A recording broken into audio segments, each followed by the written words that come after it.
Manni kun Shaashamannee Duwwaa 4 kaaree 300 irra jira. Caraqaadha. Garuu karaa bal'aa bareedaa qaba. Gaadaaf saalooniidha. Luukii 50 akka?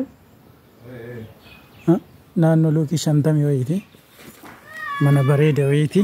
Kana keessa amma qulfii jira. Duuba kana shintireetii qaba. Shintireetiin duuba kanaan jira. Kuna gibbiin biqiltuu babbareedaa kana qaba.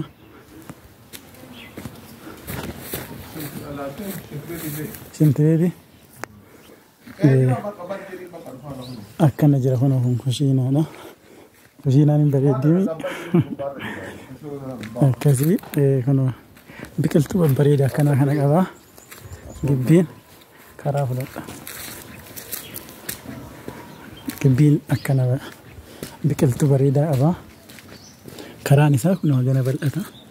Ollaa isaallee karaa isaa akkana jiru laalamee kun ollaawwan isaa manneen kanneeni.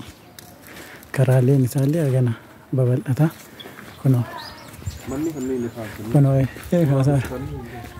mana akkanaa faatu kun gibbii bolokkeetti.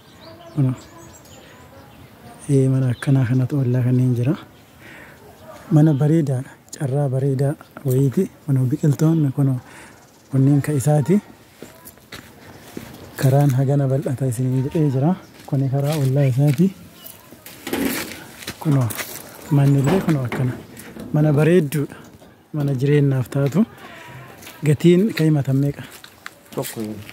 Miliyoona 1 jedhanii in hir'ifamu. Kun isinii fir'itaa jedhan carraa kana fayyadama. Miliyoona 1 jedhanii Shaashamannee Duwwaa 4 caraqaa keessa jira. Karaa bareedaa itti bahee